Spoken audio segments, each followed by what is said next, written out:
just minutes ago, and right now is on the way to, well, most likely Boca Chica. It's kind of it's kind of a giveaway. It's like from Houston, basically flying straight down to Boca. So yeah, this tracking plane powered by NASA will be used to kind of track the flight from the air and use like high altitude assets, which sometimes can help you understand something better, get a better shot of, I don't know, the heat shield, get a good view into hot staging. Like it's helping them to understand this program better, and that's an asset that both NASA and SpaceX tends to use. So good to see it in air indeed, because they wouldn't send this if this launch is not on track right now. Yeah, we got to get on that plane one of these days. I bet you they get the best seat in the house for these events when they occur. So yeah, we're back again. This is flight test number 4. Alex, what did they learn from 3 that we're going to be seeing applied here to this mission? Well, unfortunately, there was, I guess, a repeated issue that had happened already on Flight 2 that was already on Flight 3, which was the continued filter blockage, as they mentioned in sort of the latest update about the Flight 3 mishap, right?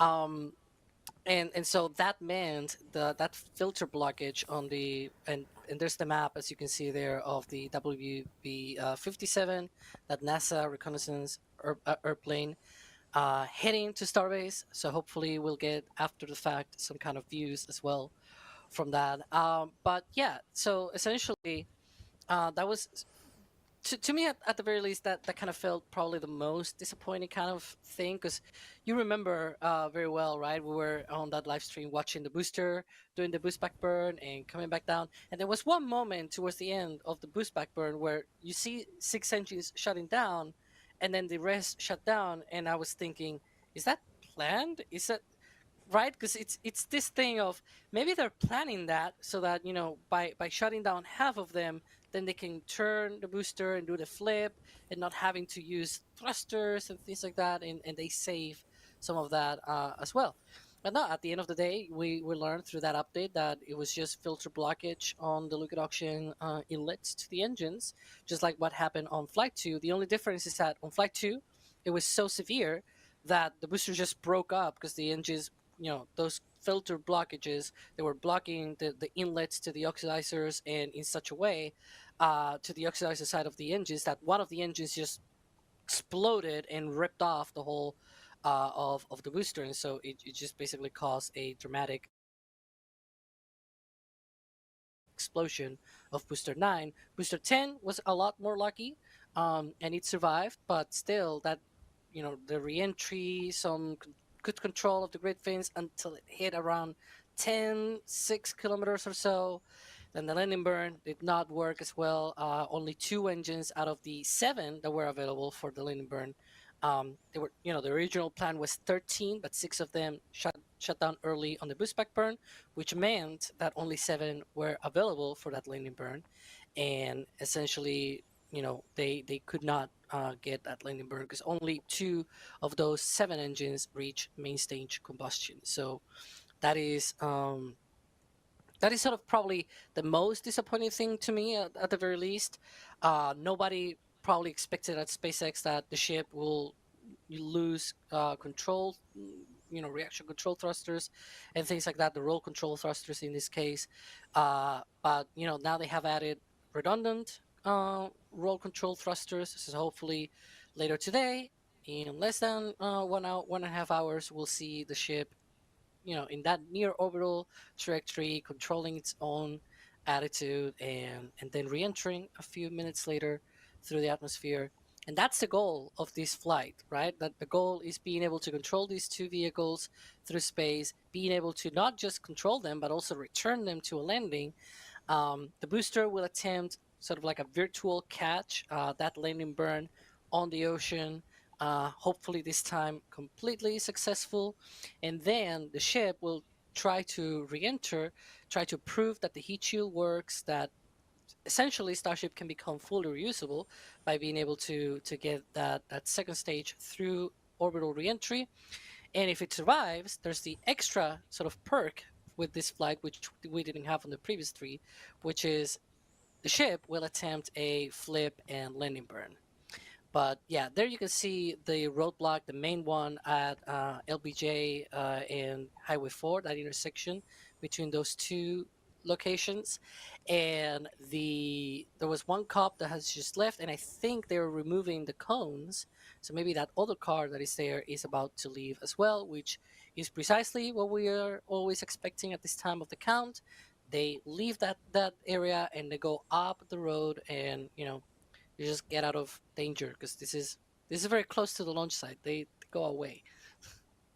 Yeah, and as our danger van found out, it can be very dangerous that close to the launch pad. So it's great to see signs that all things are pointing to a launch in a little while. And I wanted to talk a little bit more about this this mission, because a lot of going to space now is probably going to happen. So it's really about the coming back part that we are hoping to see here insofar as measuring success. And Adrian, one of the things that I read, I believe in your article, was that that hot staging ring that we've always been talking about that got added onto the mission last time, that proved to be part of the problem, and I guess this time it's going to be jettisoned? Yeah, so we don't know 100% if it was part of the problem. However, it will be jettisoned, which means SpaceX is tweaking something here, which at least gives us some indication. By the way, we see more of the giants venting here, just quickly pointing that out. That's more of the CO2 load, which is used as a fire extinguisher in the engine section. This is not yet frost-like propellant load, just pointing out while we see it. The difference is that SpaceX this time, basically right after the boost back burn, will jettison. There you go. The cars. Oh, there we go. The car's leaving. The car's leaving. The roadblock is clear. That's good. That's It still probably comes there though. Interesting. Maybe they block it off. Well, yeah, it's okay. There comes. But yeah, the hot staging ring will be jettisoned after the boost back burn, which most likely is coming down to the fact that the hot staging ring is a very heavy object. It's heavily reinforced. It's basically built to withstand a lot of thrust because, well, that's what it's supposed to do, right? So that's a very heavy object at the very top of the booster, which is kind of like the opposite area of where you want your weight to be during a landing. Like that's basically shifting the center of mass a lot higher than SpaceX probably wants. And with that introduces a lot of instability to the booster. So why they probably do this is to give this booster a higher chance of success and a higher chance of stability during the final moments of landing. But again, this is not confirmed in like any SpaceX report. It's just us and everybody in the Starship community basically looking at the indicators we have, and then from there out puzzling why they would do that. And Alex, when we think about SpaceX and how they design things, they tend to launch often and see how far they can get with a particular design thesis, if you will, until it fails, and then they go back to the drawing board and look at it. And this hot staging ring was added after the initial design of booster. So do you think we will see an updated booster at some point that perhaps integrates this hot staging ring or whatever it might be in the future in a way that would allow it to be more integrated into the design and less likely to have to jettison something on the way back down? Yeah, that is one thing that we have seen in recent months. Elon made that presentation in early April where he was like outlining sort of the upcoming updates to Starship, right? Starship version 2, Starship version 3, or Starship Block 2, Block 3, whatever you want to call it. I'm seeing a lot of people saying, oh, one is better than the other, or whatever. It's like, well, we have Falcon 9 V1.2, like version 1.2, Block 5, full thrust, whatever. Like, it's such a long name. But anyways, coming back to Starship, it is true that, we have that upcoming Starship version 2, and we have seen already parts, at least for the ships. We have not seen yet, or at least we believe we have not seen yet anything related with Booster version 2. That may be coming down the line. It's not unheard of for SpaceX to do first changes on the second stage of the rocket and then the booster. We have seen that on Falcon 9 as well. But the expectation for that is that the booster will eventually get an integrated hot staging system, and sort of like very similar to Soyuz, for example, if you can think about that. And it'll also get taller, it'll have more propellant capacity, so overall it'll be, probably able to compensate the added mass from all of the retrofits, because as you were mentioning, it's not just the hot staging that they have added. We were having many hours ago, we were talking about all the changes on the vehicles, and one of them is precisely the many reinforcements that they have added to Booster 11, not necessarily as a result of Flight 3, because some of them were even present before Flight 2 happened.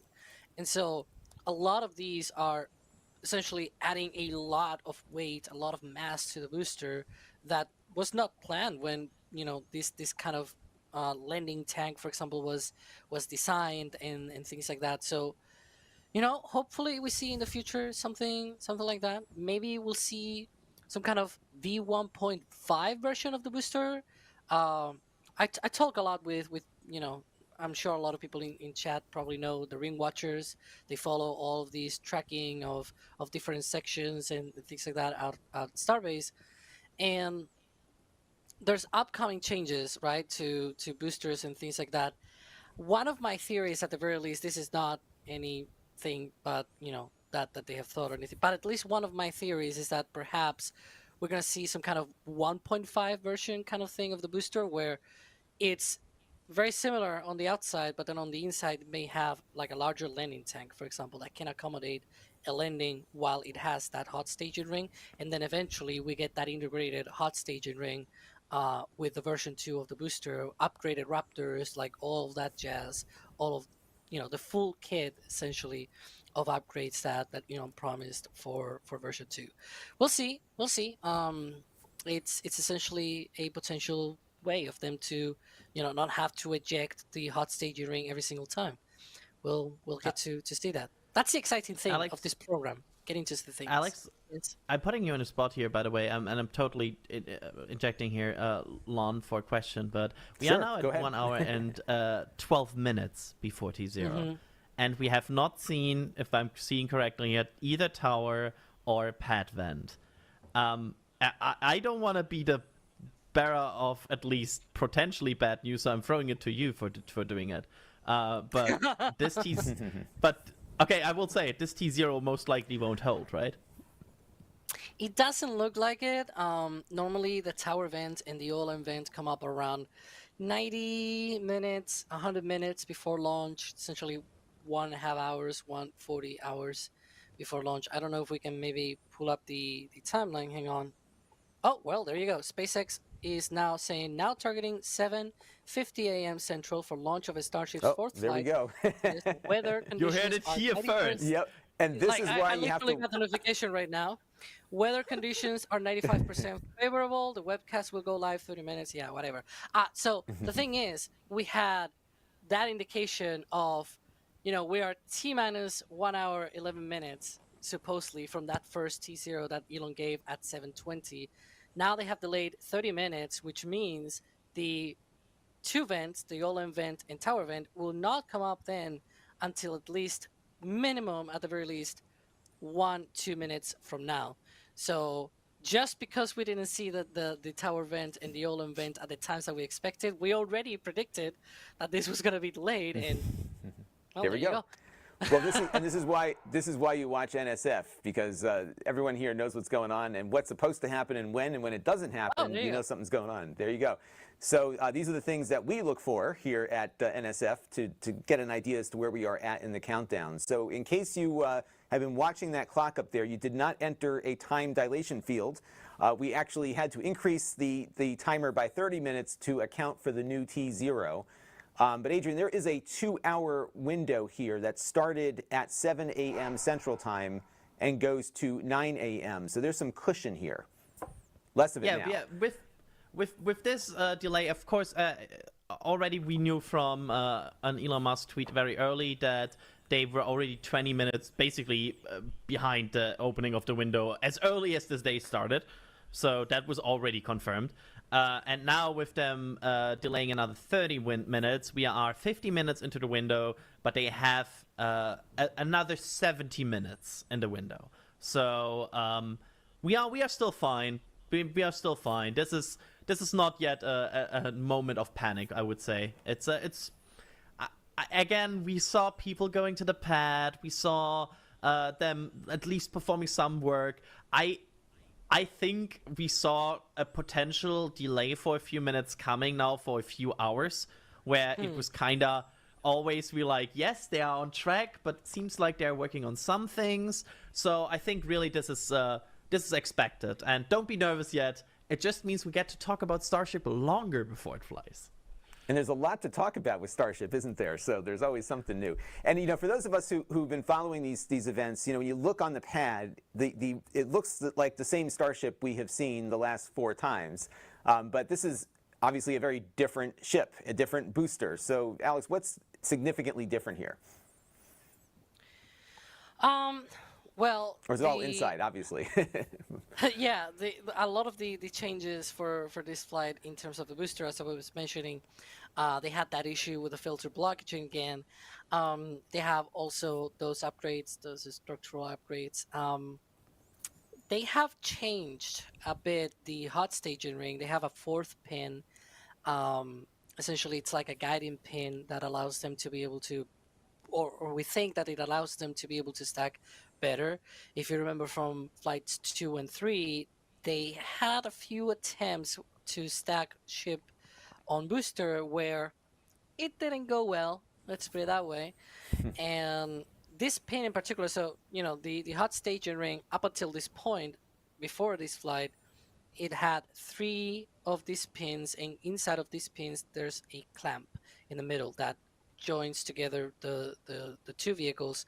On flight 1, there was no hot staging ring, but the top of the booster also has those 3 pins with the latches, and we all saw that those latches really do work because they kept together the whole stack as they tumbled through the atmosphere, right? So those work. It's not held by gravity or anything like it. There's clamps.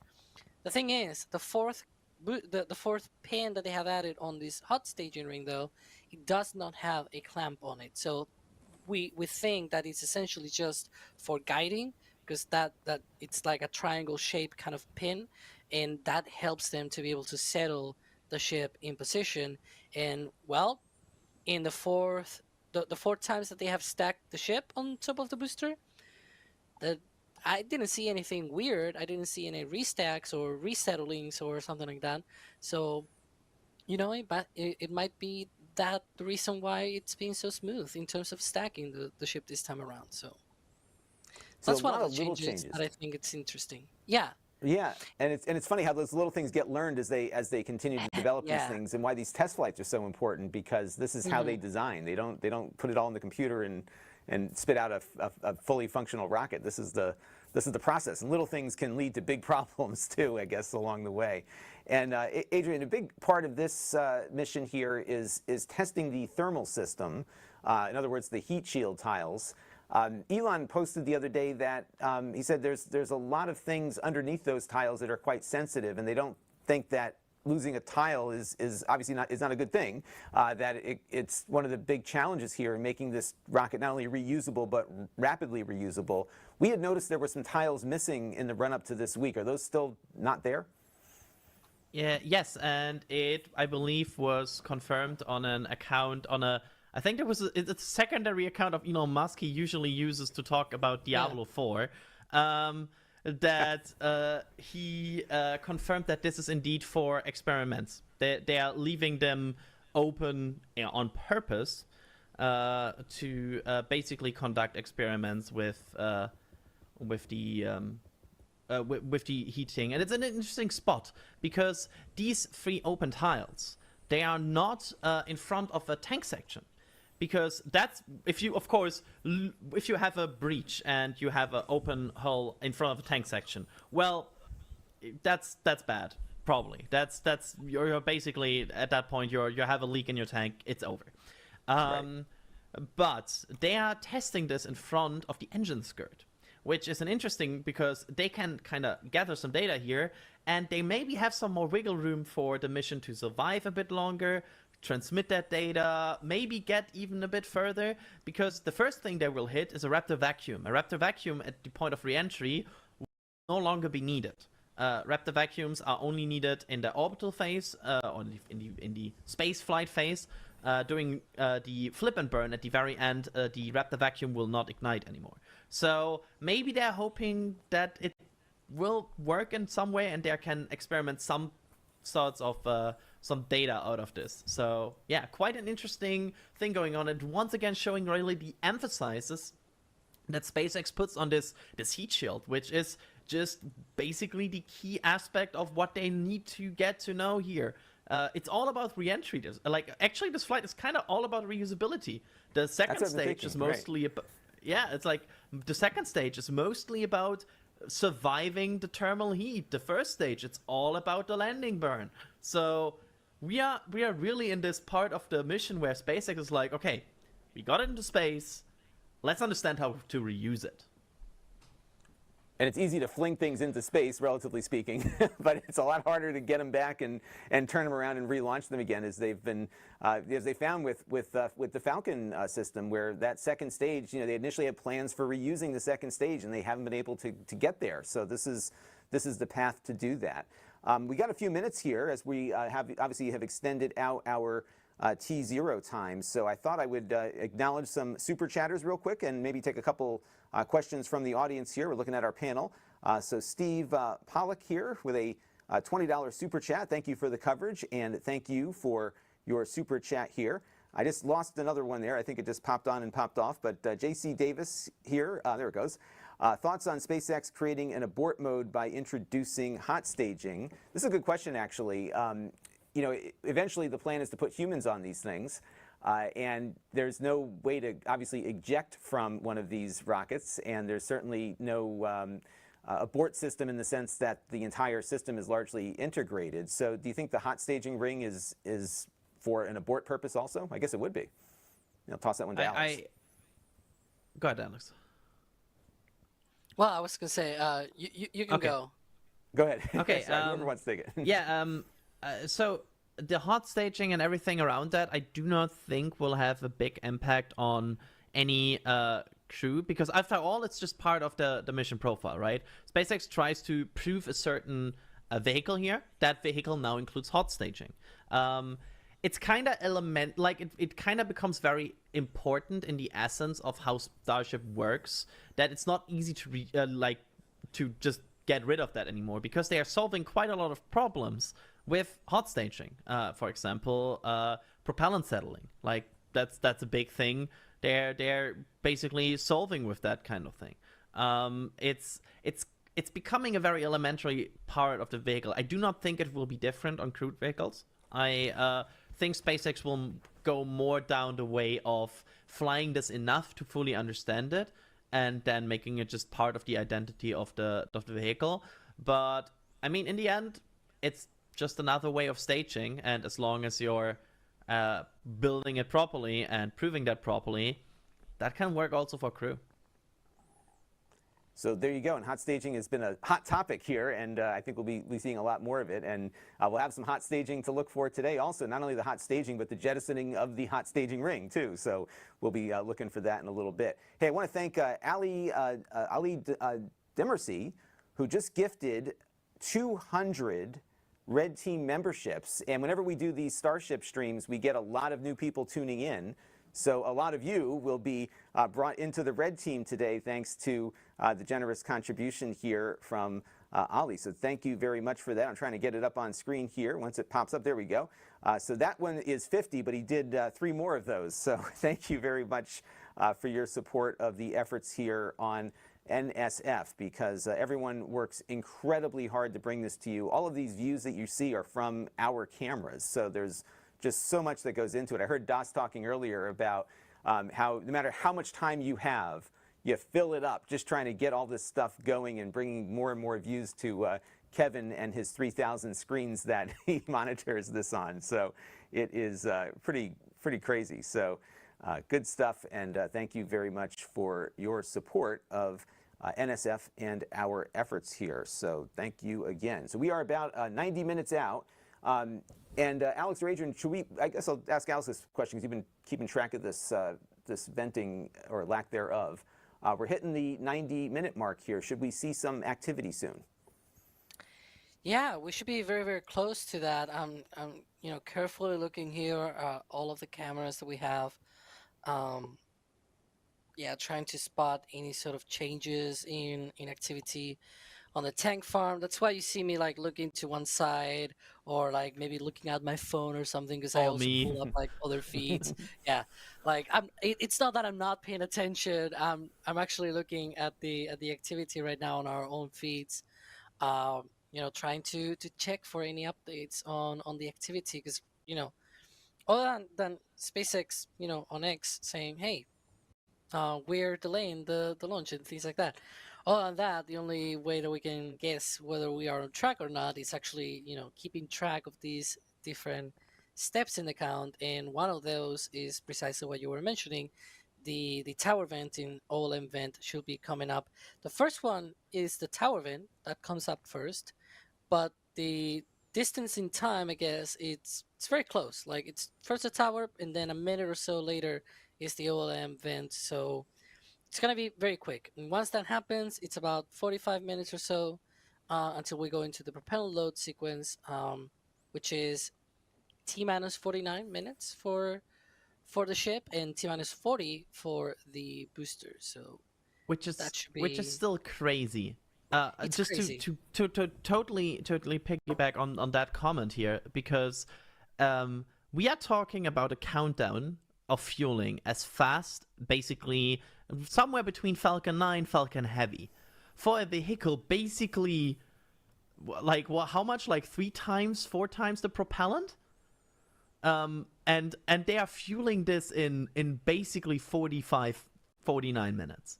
Yep, That's insane pace for such a it is. vehicle. It is 10 Load and times go. more propellant. Yeah, Yeah, it is 10 times more propellant than Falcon 9, and it gets loaded like just 10 minutes longer. Like it just takes 10 more minutes than it takes to load a Falcon 9 rocket. So it's just crazy. It's mind-boggling how such big of a rocket like this can can be loaded so quickly. Like we were talking on flight 3, they upgraded the tank farm.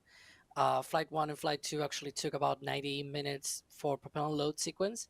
So they cut that approximately in half, not exactly in half, but more or less for Flight 3. And we were talking about all of the additions that they had added, all of the pumps and subcoolers. And there was one comment that I made that was even the additions that they made in terms of the subcoolers and pumps for Flight 3,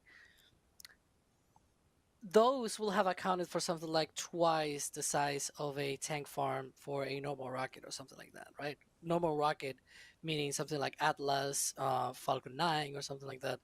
It will have meant something like that, like about the same size or even twice the size of any of those tank farms. So, and that's like just an expansion of the tank farm for Starship.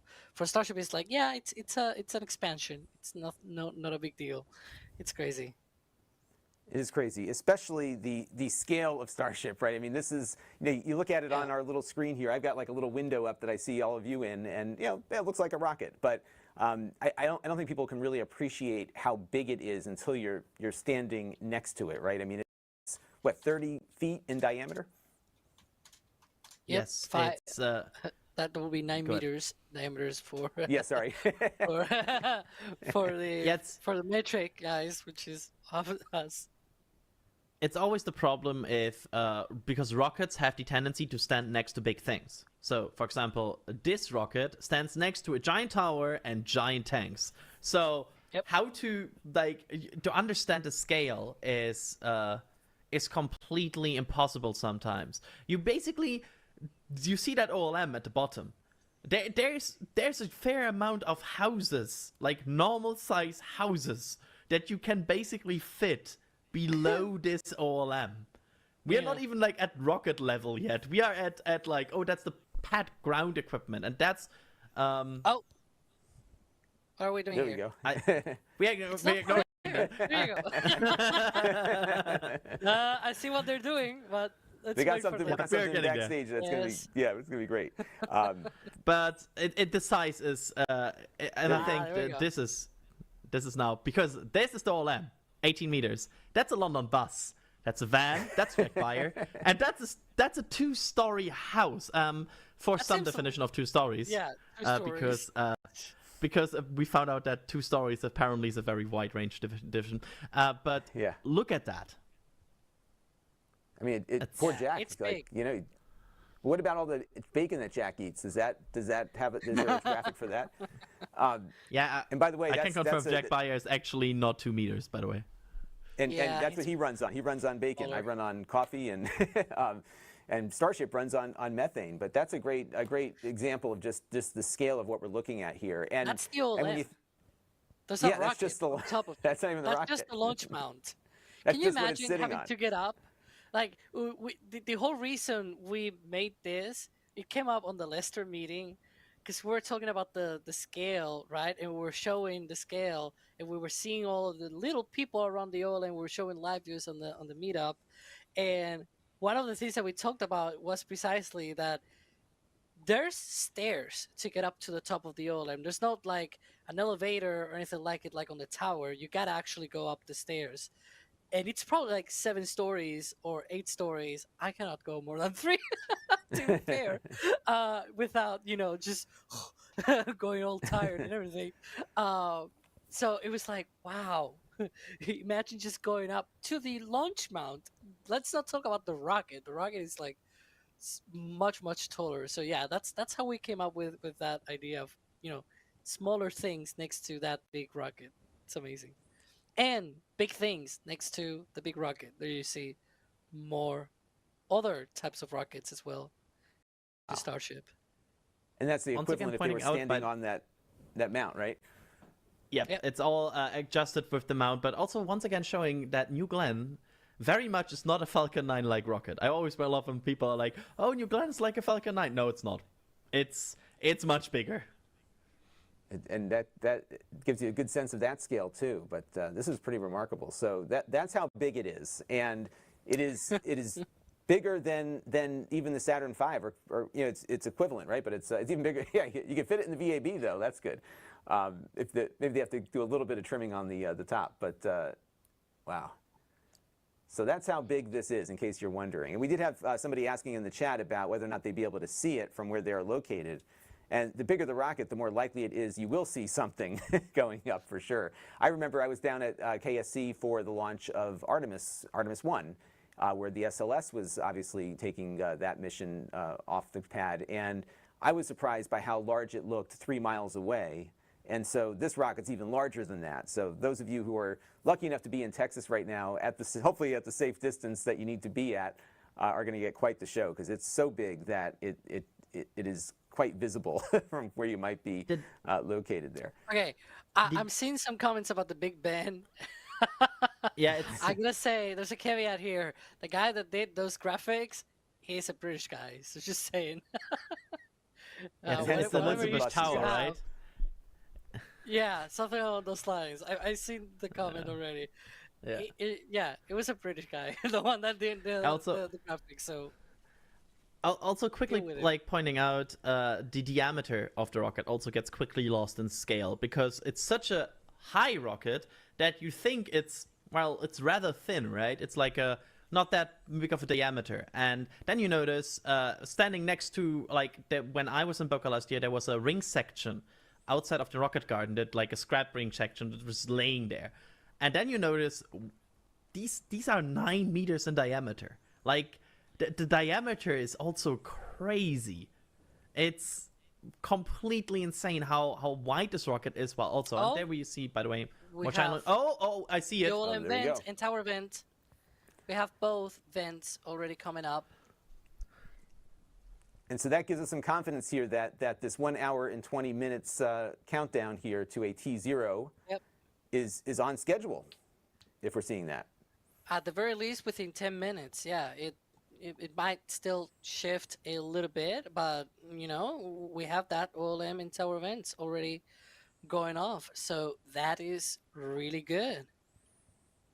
And that also means we'll start seeing a lot of frost building up on the side of the rocket, and we will therefore see a nice cloud of the humidity there, right? We're going to be condensing a lot of the humidity in the air back into basically a foggy mist at the base of that in a little bit. But that's good to see some venting happening there. So we are about 1 hour and 20 minutes away from the announced T0.